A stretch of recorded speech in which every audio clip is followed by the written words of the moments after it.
Olá, bom dia, boa tarde ou boa noite, vai depender do horário que você está assistindo este vídeo, mas é com muita alegria que nós estamos aqui para dar continuidade a esse projeto que nós denominamos como Alimente-se da Bíblia, aprendendo mais com a leitura da Palavra de Deus.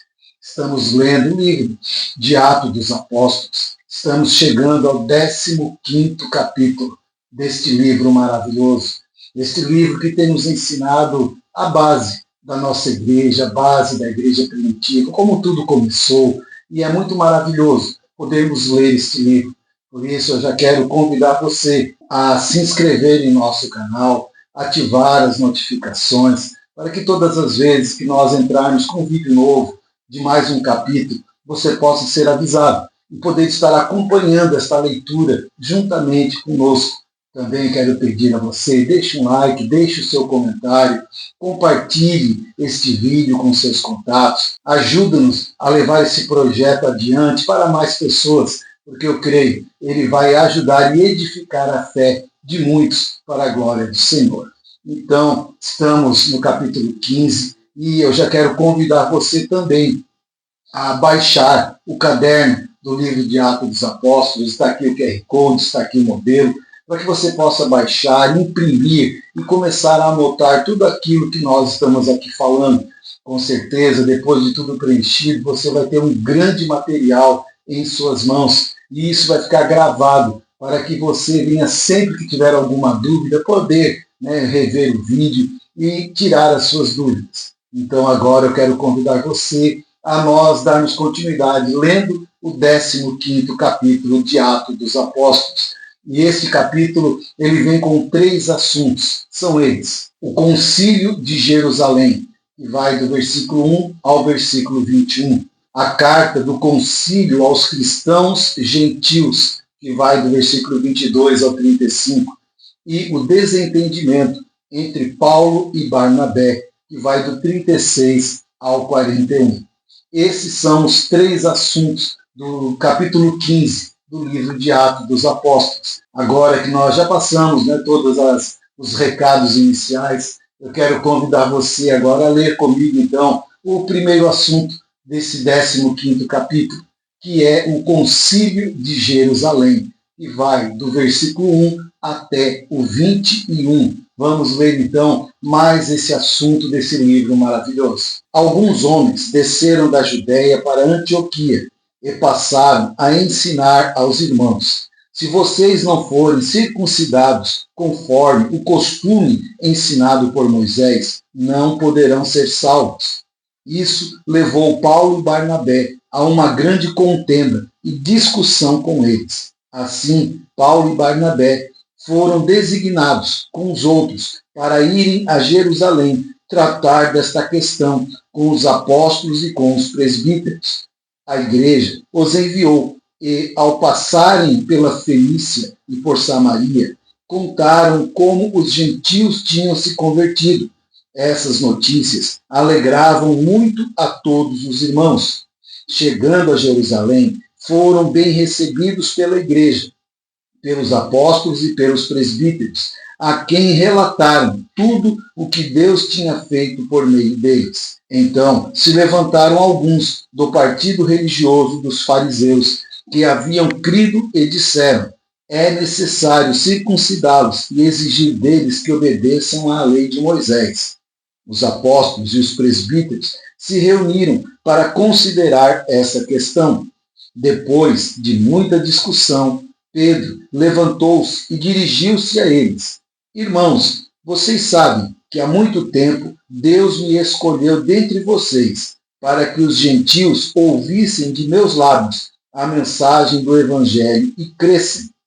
Deus, que conhece os corações, demonstrou que os aceitou, dando-lhes o Espírito Santo, como antes nos tinha concedido.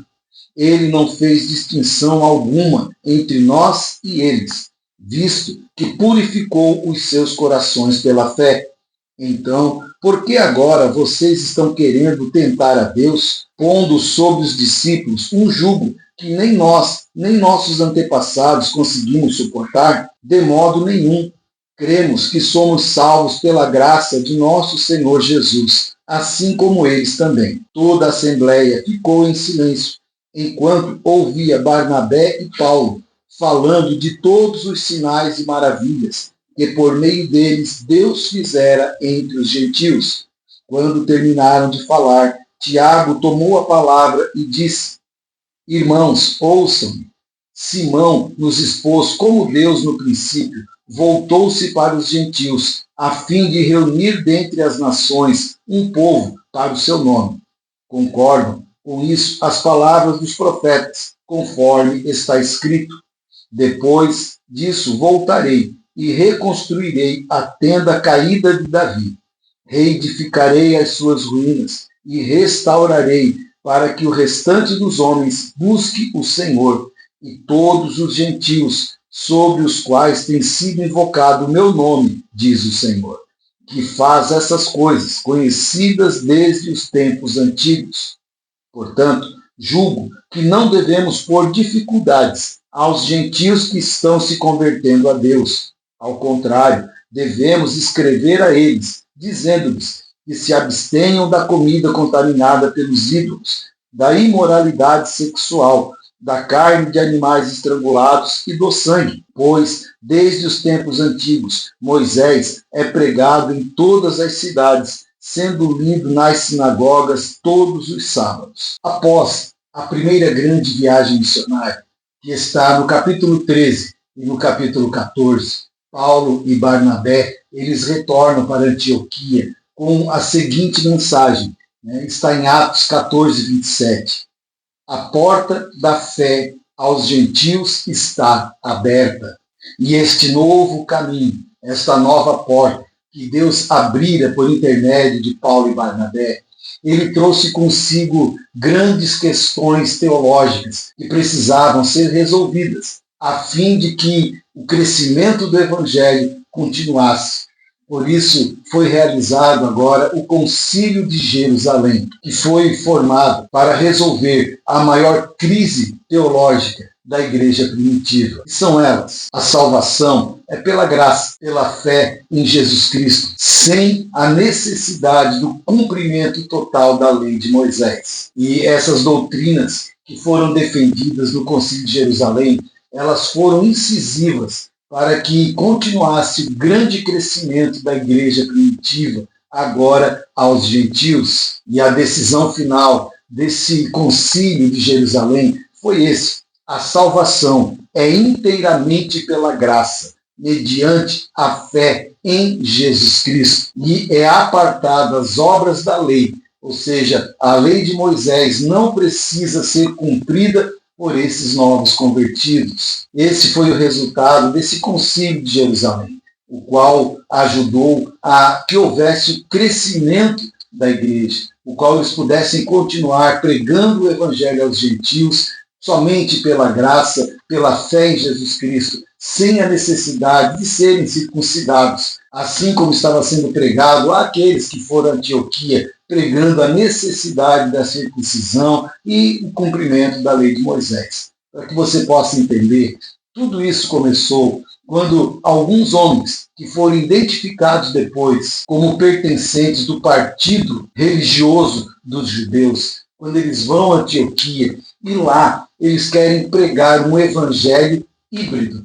Olha só, essa questão do híbrido não é algo moderno, não é algo de hoje. Nós vemos aí carros híbridos, movidos a energia e a combustível, mas essa teoria de híbrido já veio desde aquele tempo, onde essas pessoas que faziam parte do partido dos judeus, eles vão a Antioquia e lá eles querem misturar o evangelho pela graça junto com o evangelho da lei de Moisés, ou seja, eles queriam implantar ali um evangelho híbrido, onde as duas pudessem conviver junto, tanto a lei de Moisés como a graça e a fé em Jesus Cristo. Ou seja, eles não negavam a necessidade da fé em Jesus Cristo, mas eles queriam acrescer a essa fé todos os requisitos do judaísmo. Ou seja, isso também era um ataque frontal à suficiência da obra vicária de Cristo na cruz do Calvário. Para que você venha entender melhor, eles estavam querendo mostrar que a obra de Cristo na cruz não era suficiente para salvar.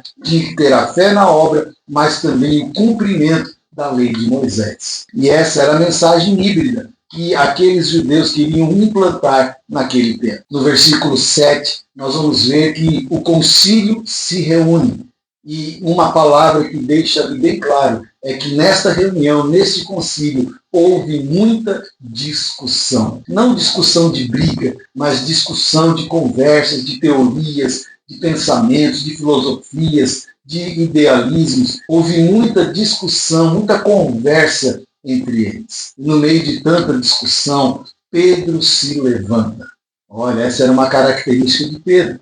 Pedro se levantou, quando estava lá em Atos 2, Pedro se levantou em Atos 3, ou seja, Pedro era um homem que se levantava, que se colocava diante dos outros, ele tomava postura, ele ia à frente. E aqui no Concílio de Jerusalém, mais uma vez, nós vamos ver Pedro se levantando. E quando ele se levanta para defender a sua teoria, defender aquilo que ele cria, que a salvação é pela graça, é pela fé em Jesus Cristo. E a sua intervenção é decisiva para que o martelo fosse batido nesse concílio. E ele não vem apenas com teorias abstratas, mas ele vem com um testemunho real de algo que aconteceu com ele. Ele começa agora a falar daquele momento que ele foi lá na casa de Cornélio pregar a palavra, aquilo que está registrado em Atos capítulo 10, onde Deus comissiona ele para ir até a casa de Cornélio, um gentil,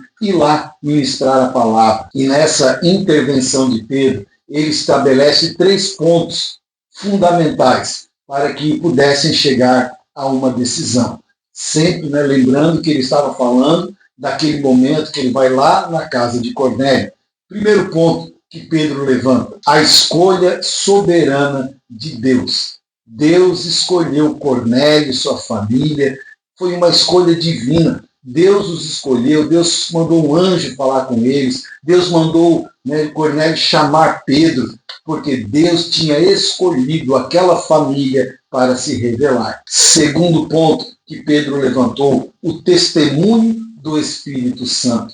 Pedro mesmo disse que ele começou a pregar a palavra para Cornélio e todos aqueles que estavam na casa, e antes que Pedro terminasse, o Espírito Santo desceu e batizou a todos. E Pedro percebeu que o mesmo Espírito Santo que tinha visitado eles em Atos 2 era o mesmo Espírito que testificava ali na casa de Cornélio. E por último ponto que Pedro levanta é a purificação da fé. Ou seja, a fé de Cornélio e todos aqueles que estavam ali trouxe uma verdadeira mudança na vida daquelas pessoas. Ou seja, houve uma purificação, eles se converteram ao Evangelho. Tudo isso foi falado por Pedro, o qual defendia esse ponto tão importante, tão decisivo para a continuidade da igreja no meio dos gentios. Após Pedro falar, Paulo e Barnabé também deram seus testemunhos, tudo que Deus fez com eles e por eles entre os gentios, e as grandes obras, grandes milagres que Deus realizara no meio daquele povo. Mas o que chama a atenção aqui é que a palavra final, que deu o veredito final, não foi somente a palavra do testemunho de Pedro, de Paulo, Barnabé, mas a palavra final foi embasada na palavra de Deus, aonde Tiago, que era o líder da igreja, ele cita ali Amós, capítulo 9, do versículo 11 ao 12, aonde está ali no versículo 16 ao 18, aonde Tiago diz que tudo aquilo estava de acordo com o que o profeta havia falado. Ele estava se referindo a Amós, capítulo 9, verso do 11 ao 12. Está aparecendo aqui embaixo, você pode ler, que é a passagem que Tiago se referia no versículo 16 ao versículo 18. O ensinamento que Tiago nos traz aqui é que as experiências elas devem ser interpretadas não pela nossa emoção, mas sempre à luz da palavra de Deus. Toda decisão que nós tomamos no reino deve ser sempre embasado na palavra de Deus, porque nós temos a Bíblia como única regra de fé, sola escritura. Então, que nós possamos sempre ter a Bíblia como base das nossas decisões, seja ela doutrinária, seja ela no nosso dia a dia, que a nossa palavra final venha sempre estar firmada na palavra de Deus. E trazendo para os nossos dias hoje, essas grandes controvérsias que acontecem nas igrejas hoje não devem ter como resposta o que nós achamos ou o que nós pensamos. As controvérsias de hoje, elas têm que ser respondidas sobre o que a Bíblia diz a esse respeito. Então, olha a diferença. Não é o que eu acho, não é o que eu penso, mas é o que a Bíblia diz a respeito desse assunto. E nós possamos ter essa visão. Quando formos decidir alguma coisa, quando algum assunto chegar em nossas igrejas, no nosso ministério, que nós possamos não ir pelo lado do que eu acho, do que eu penso, mas nós possamos tomar decisões embasadas no que a palavra de Deus nos diz. Aqui, sobre a direção do Espírito Santo, os apóstolos e os presbíteros, eles determinaram que o muro que fazia separação entre judeus e gentios acabara de ser derrubado por intermédio de Cristo Jesus. E Paulo, mais à frente, assim ele declarou em Efésios, capítulo 2, do verso 14 ao 16, que diz assim: pois ele, Jesus, é a nossa paz, o qual de ambos fez um só e destruiu a barreira, o muro de inimizade, anulando em seu corpo a lei dos mandamentos, expressa em ordenanças. O objetivo dele era criar em si mesmo, dos dois, um novo homem, fazendo a paz e reconciliar com Deus os dois em um corpo por meio da cruz, pela qual ele destruiu a inimizade.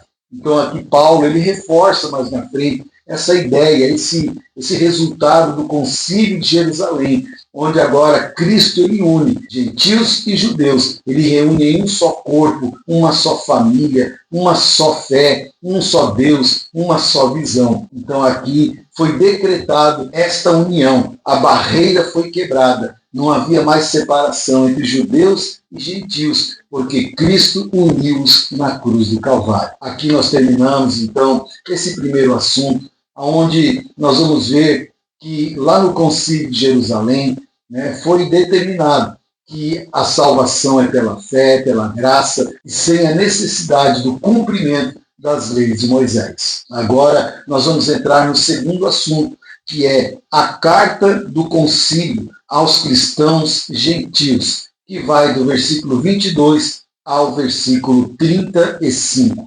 Vamos ler então mais esse trecho. Então, os apóstolos e os presbíteros, com toda a igreja, decidiram escolher alguns entre eles e enviá-los a Antioquia com Paulo e Barnabé.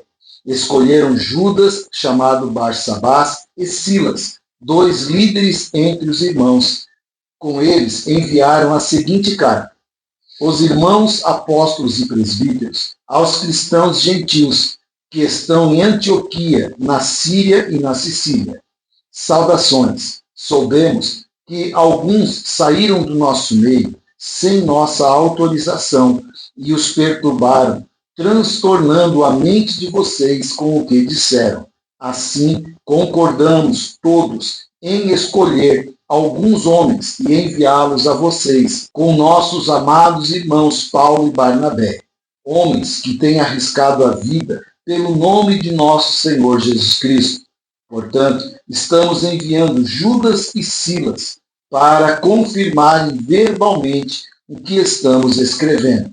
Pareceu bem ao Espírito Santo e a nós não impor a vocês nada além das seguintes exigências necessárias: que se abstenham de comida sacrificada aos ídolos, do sangue e da carne de animais estrangulados e da imoralidade sexual.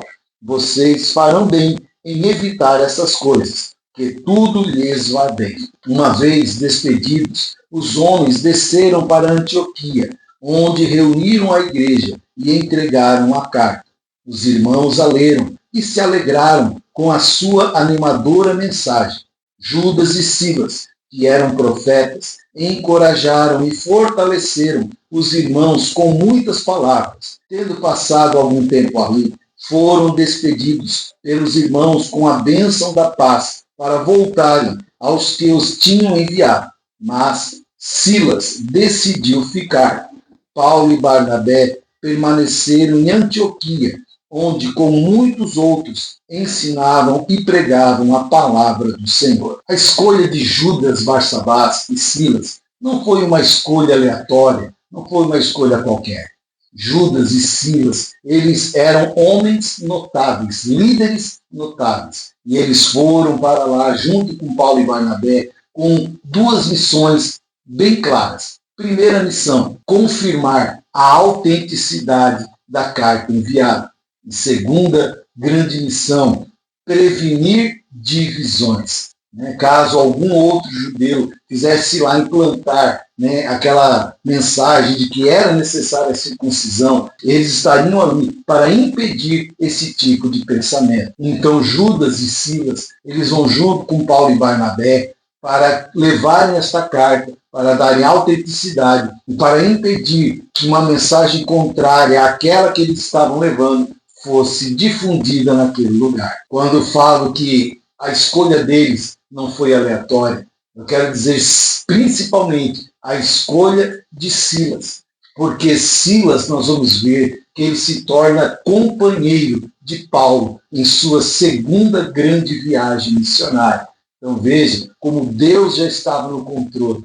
Ao escolherem Judas e Silas, Deus já estava preparando um companheiro para que Paulo pudesse continuar a sua grande missão missionária. Quando olhamos para as 4 proibições que estavam contidas na carta que eles levaram para os irmãos gentios, nós vamos ver que também não foram proibições aleatórias, mas essas proibições deixavam bem clara uma decisão de mudança de vida, de uma clara ruptura com as tradições pagãs daquela época. Vamos ver aqui cada uma delas para que você possa entender melhor. Primeira proibição, coisas sacrificadas aos ídolos. Ou seja, a idolatria, ela era e ainda é abominação ao nosso Deus. Então, a primeira grande proibição era essa. Eles estavam proibidos de comer tudo aquilo que era oferecido aos ídolos pagãos. Era um sinal de que havia uma mudança, que agora eles serviam ao único e poderoso Deus. Segunda grande proibição vai falar do sangue e da carne sufocada. Essas duas, elas fazem menção, primeiramente, à aliança de Noé, que está em Gênesis, capítulo 9, versículo 4, que diz assim: mas não comam carne com sangue, que é vida, que também é fortemente mencionado na lei de Moisés, que vai dizer lá em Levíticos, capítulo 17, versículo 11 e 12, que também diz assim: pois a vida da carne está no sangue, e eu o dei a vocês para fazerem propiciação por si mesmos no altar. É o sangue que faz propiciação pela vida. Por isso digo aos israelitas: nenhum de vocês poderá comer sangue, nem também o estrangeiro residente. Por quê? Porque o sangue representa a vida. Então, essa determinação, uma vez que a pessoa já não tomasse mais sangue e nem animais sufocados, também era um sinal que a pessoa não estava mais andando na prática pagã daquele tempo. E por último, a quarta proibição, que é a imoralidade sexual. Ou seja, a igreja precisava manter um padrão moral diferente das outras religiões ao redor. Essa imoralidade sexual está muito relacionada também a rituais religiosos pagãos, mas também pode ser tanto espiritual como físico, essa imoralidade sexual. Então, essas 4 proibições, elas faziam com que as pessoas identificassem uma mudança na vida daqueles gentios que que agora eles começavam a viver a fé em Cristo Jesus. E isso também auxiliava, na comunhão entre judeus e gentios. Os gentios, ao observarem essas 4 proibições, ficava mais fácil de judeus e gentios conviverem juntos. Versículo 30 e versículo 31, nós vamos ver aqui uma verdade, aonde o peso do legalismo e da religiosidade são tirados, a alegria e consolação. A carta que eles trouxeram, ela teve o poder, depois de lida, de trazer paz, de trazer esclarecimento, de trazer alegria, que são frutos diretos de toda a clareza espiritual. A verdade bíblica na vida de uma pessoa. Todas as vezes que nós tivermos a verdade bíblica esclarecida para nós, ela vai trazer alegria, paz, vai trazer discernimento, vai trazer crescimento para a nossa vida. Tamanha é a importância de nós interpretarmos de maneira correta aquilo que Deus quer para o seu povo. E esse segundo assunto,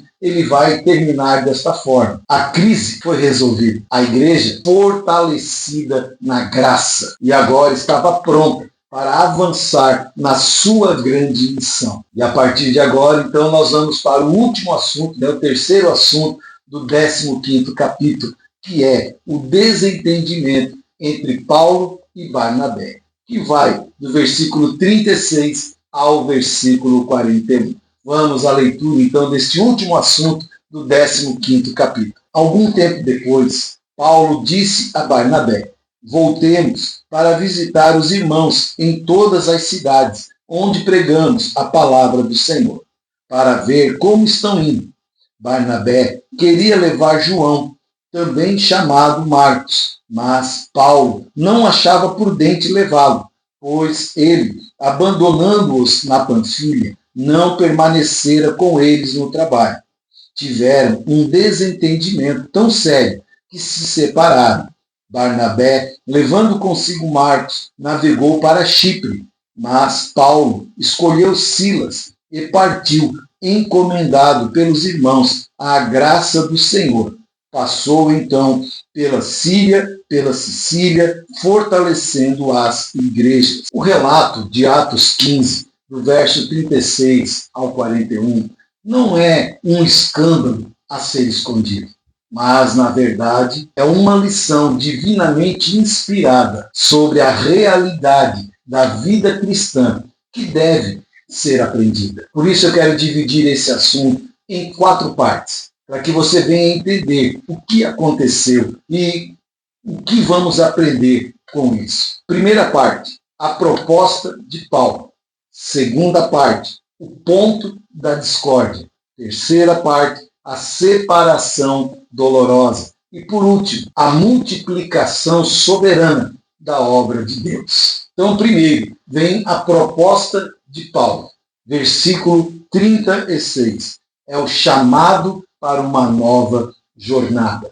Nasce no coração de Paulo, como um apóstolo, esse desejo de voltar a visitar as igrejas a qual ele tinha aberto para ver como elas estavam. Vemos aqui o coração pastoral de Paulo nesse momento. Nós entendemos que o desejo de Paulo não era só conquistar novos territórios, mas o desejo de Paulo era cuidar, fortalecer e discipular aqueles que já haviam crido na primeira viagem missionária. Um grande ensinamento para os nossos dias de hoje é que Paulo, ele não via os irmãos apenas como números que foram crescendo, mas ele via esses irmãos como pessoas que precisavam ser acompanhadas, precisavam ser discipuladas para que continuassem no caminho.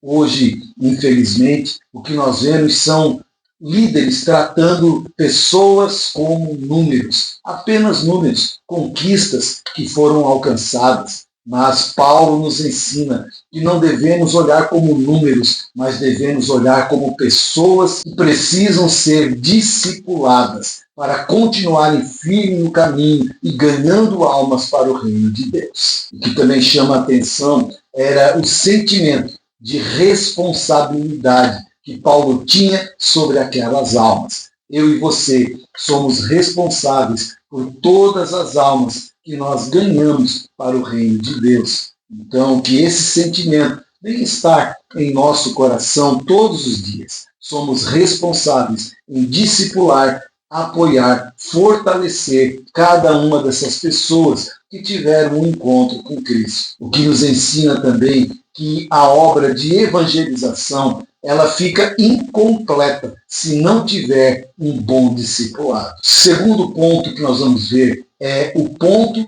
da contenda, que foi João Marcos. Está no versículo 37 ao versículo 38. Barnabé, cujo nome significa filho da consolação, ele age conforme o seu coração, conforme o seu caráter. E ele deseja dar uma segunda chance ao seu primo, João Marcos, porque Barnabé ele via potencial na vida de Marcos e acreditava na sua restauração. O foco principal de Barnabé estava na misericórdia e na recuperação do indivíduo. Não simplesmente porque era o seu primo, como alguns achavam, como alguns poderiam achar.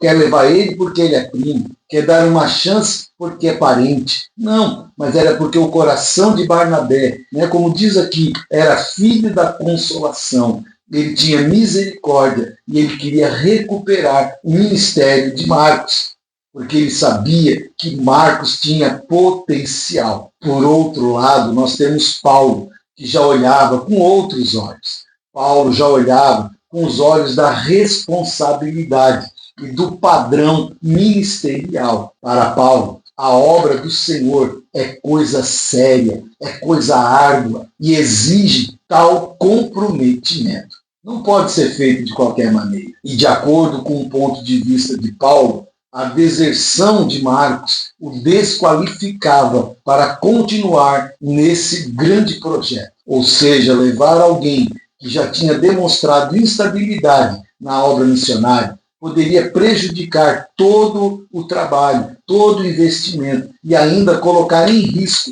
a vida de todos que estavam nesse projeto. Diferente de Barnabé, o foco de Paulo era a integridade e o avanço da obra de Deus. O que nós temos que entender é que ambos, Paulo e Barnabé, eles tinham motivos nobres e válidos perante o Senhor. Barnabé defendia a restauração e a graça. Paulo defendia a excelência e disciplina ao serviço. Os dois estavam certos. Não se tratava apenas de uma briga por posição ou por orgulho, mas era apenas uma diferença de posicionamento, de avaliação de uma situação ministerial. Por isso, nós precisamos aprender com eles a lidar com tal situação.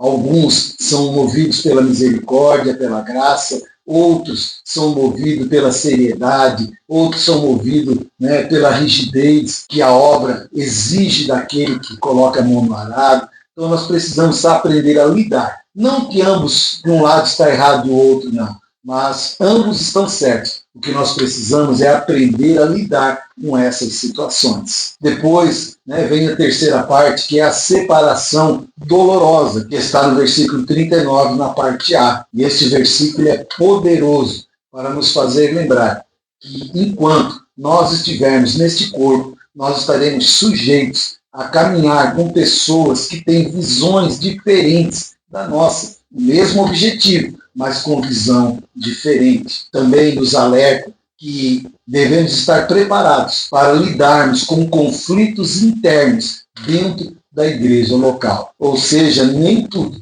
será mil maravilhas. Teremos momentos onde haverão divisões de pensamentos, o mesmo objetivo, mas com ideias diferentes. Então nós temos que aprender a lidar, ter maturidade, pedir ao Espírito Santo discernimento para nós podermos lidar com tal situação. E por último, esse assunto está a soberania de Deus em meio ao conflito. E é nesse ponto que nós vamos ver a mão soberana de Deus, que é capaz de transformar um conflito humano em uma oportunidade para a expansão do Evangelho.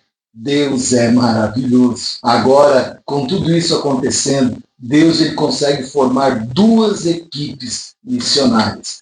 Barnabé e Marcos, eles vão para Chipre, aonde ali eles vão evangelizar, vão ganhar almas, vão passar ali por Salamina até a Ilha da Ponta e vão ali reedificar a igreja, fazendo a obra missionária.